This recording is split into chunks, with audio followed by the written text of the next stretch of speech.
భారతీయ సంస్కృతికి మూలం వేదాలు. వేదం ప్రకృతిని పరమాత్మ స్వరూపంగా సనాతన ధర్మం చెప్తోంది.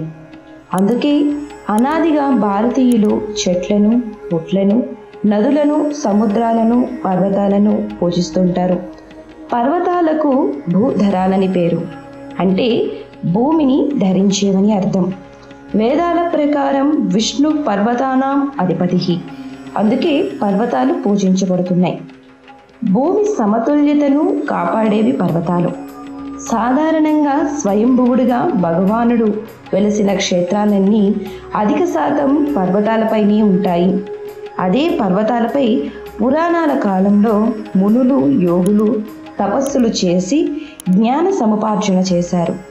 అటువంటి అనేక దైవీ భావనలు ఉండడం చేతని పర్వతాలను పూజించడం, వాటి చుట్టూ ప్రదక్షిణలు చేయడం వేదకాలం నుంచే జరుగుతున్నట్టు విజ్ఞులు చెబుతారు.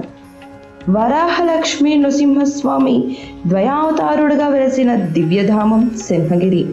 అందుకే సింహగిరి చుట్టూ ప్రదక్షిణ చేయడం భూ ప్రదక్షిణతో సమాన ఫలితాన్ని ఇస్తుందని చెబుతారు. సింహగిరి చుట్టూ ప్రదక్షిణలు చేసిన వారికి విద్యాభివృద్ధి, ఉద్యోగ ప్రాప్తి, వివాహ అనుకూలత, సంతానం వంటి కోరికలు తీరుతాయని, అలాగే కోరికలు లేకుండా సింహగిరి ప్రదక్షిణ చేసిన వారు ఇహపర సౌఖ్యాలు పొందుతారని పండితుల మాట. భౌతికంగా సింహగిరి చుట్టుకొలత 32 కిలోమీటర్లు.